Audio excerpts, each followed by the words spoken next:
साहब विश्वविद्यालय की आन बान और शान दांव पर लगी थी।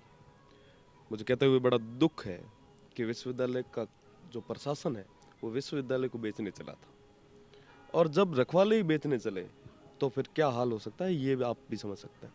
विश्वविद्यालय को बचाने के लिए छात्र शक्ति आगे आई, तो उस युवा शक्ति की आवाज़ को दबाने के लिए इन्होंने लाठीचार्ज किया, पुलिस प्रशासन का पूरा भरपूर प्रयोग किया। बाकी हकीकत देखें तो शिक्षण शिक्षण संस्थाओं के अंदर पुलिस और किसी भी तरीके की दूसरे जो गवर्नमेंट ऑर्गेनाइजेशन है, प्रशासन है, उनकी ज़रूरत नहीं रहती। उनकी खुद की इतनी कमेटियाँ होती। उसके बाद में भी यूनिवर्सिटी के स्टूडेंट्स की आवाज़ को दबाने के लिए इन्होंने बलपूर्वक जो हथकंडे अपना सकते थे अपनाए, मुकदमे दर्ज किए छात्रों के खिलाफ, गिरफ्तार किए, लाठीचार्ज की। पर आखिरकार छात्रों का जो जोश और जुनून और हौसला था, उन्होंने पूरे राजस्थान को एकजुट किया और विजय पताका फहराया। सरकार बैकफुट पे आई, विश्वविद्यालय प्रशासन बैकफुट पे आया, क्योंकि पूरा जितने भी छात्र शक्ति थी सब एकजुट होकर काम करने लगे। तो मैं ये सोचता हूँ कि ये जो जीत है ये छात्र शक्ति की जीत है। सब जोधपुर विश्वविद्यालय सीमावर्ती एरिया का और सबसे बड़ा विश्वविद्यालय है, पश्चिमी राजस्थान का भी। और कोई भी शिक्षण संस्थान अगर बनता है तो भविष्य के 100 साल तय करके फिर बनता है। आज विश्वविद्यालय की ज़मीनें चली जाती, कल हमारे जो आने वाले छोटे भाई होते वो हमें आके कहते कि साहब अगर आप उस समय लड़ाई लड़ते तो क्या पता हमारा ये विश्वविद्यालय बच जाता।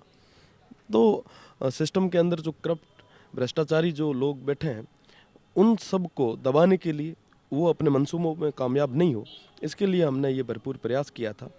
और विश्वविद्यालय हम सब की ज़मीन है, वो विश्वविद्यालय हमारा सबका है। आज हम कहीं पर बैठे हैं, हमारा कोई नाम है, हमारी कोई पहचान है। सूबे के अंदर कई सारे मंत्री जो विश्वविद्यालय से, बाड़मेर से हमारे जो मंत्री है वो विश्वविद्यालय से निकले हैं, सूबे के मुखिया हमारे विश्वविद्यालय से निकले हैं, कैबिनेट के मिनिस्टर हमारे विश्वविद्यालय से निकले हैं। आज वो विश्वविद्यालय दांव पे लगा है। मैं सिर्फ इनकी बात नहीं कर रहा, इनके साथ साथ आप अगर न्याय जुडिशरी में देखो तो दलवीर भंडारी जो इंटरनेशनल चीफ जस्टिस है वो हमारे विश्वविद्यालय के, और ऐसे न जाने कितने सीए कंपनी, बड़ी बड़ी कंपनियों के सीईओ हमारे विश्वविद्यालय से निकले हैं। तो ये वो विश्वविद्यालय जिन्होंने, अगर आप इस विश्वविद्यालय को हीरों की खान कहोगे तो इसके अंदर कोई दोहरा ही नहीं है कि इस विश्वविद्यालय ने इतना आज सब कुछ दिया है। और आज इस विश्वविद्यालय पर जब बात आती है तो हम आंख मूंद करके सो जाएं, ये कहाँ तक सही है।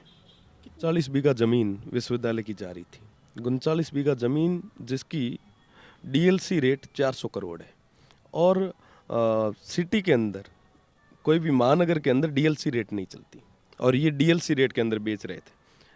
ऑक्शन रेट के अंदर बेचा जाता, ऑक्शन रेट 4 गुना ज़्यादा होती है डीएलसी से। मतलब 1600 करोड़ की ज़मीन 400 करोड़ में बेच रहे थे, सिर्फ इसलिए कि साहब हमें एक बार शाबाशी मिल जाए, थोड़े बहुत हम बार्गेनिंग करके हमारा काम। पर साहब सोचने की बात यह है कि आज विश्वविद्यालय की ज़मीन अगर जा रही है, कल धीरे धीरे करते ये भ्रष्टाचारी एक बार, पहली बार ये अगर अपने मंसूबों में कामयाब हो गए, ये धीरे धीरे तो पूरा विश्वविद्यालय बेच डालेंगे। इनको रोकने वाला कौन होगा? तो हम सब ने हमारा कर्तव्य, जो भी हमारा फ़र्ज होता है वो हमने निभाया है। साहब जब हम वहाँ पे प्रदर्शन कर रहे थे तो महज 500 से 700 स्टूडेंट हम वहाँ पे थे। कई बार लाठीचार्ज हुई, कई छात्र, कई ब्लाइंड बच्चे वहाँ पे चोटिल हुए, कई छात्राएं चोटिल हुई, मेरी छोटी बहनें चोटिल हुई। पर आप समझ सकते हैं कि 4 बार लाठीचार्ज के बाद में भी वो विद्यार्थी पीछे नहीं हटे। उन्होंने पूरा जोर लगाया, विश्वविद्यालय प्रशासन ने पूरा जोर लगाया, पुलिस प्रशासन ने जोरदार जोर लगाया, पर वो विश्वविद्यालय के छात्रों को पीछे नहीं हटा पाए। क्यों? क्योंकि साहब ये ज़मीन हमारी है, इस ज़मीन के लिए लड़ेंगे हम। और रही बात दूसरी, विश्वविद्यालय के विद्यार्थियों ने और पूरे लगभग राजस्थान के हर एक कोने से आवाज़ उठी, और उस आवाज़ को देखते हुए अगर समय रहते, अगर विश्वविद्यालय की ज़मीन को नहीं ये छोड़ देते तो हम विधानसभा का घेराव करते, और विधानसभा का घेराव लाखों की तादाद में करते। राजस्थान पूरा विधानसभा का घेराव करता। हम कहते हैं उनको कि अंदर बैठे हुए ये चंडाल चौकड़ी, ये काला बाजारी, जो ये आप चोरियां कर रहे हो, ये बंद करो, आगे आके युवाओं की आवाज़ को सुनो। युवा तख्त पे बिठा सकता है तो तख्त से गिरा भी सकता है।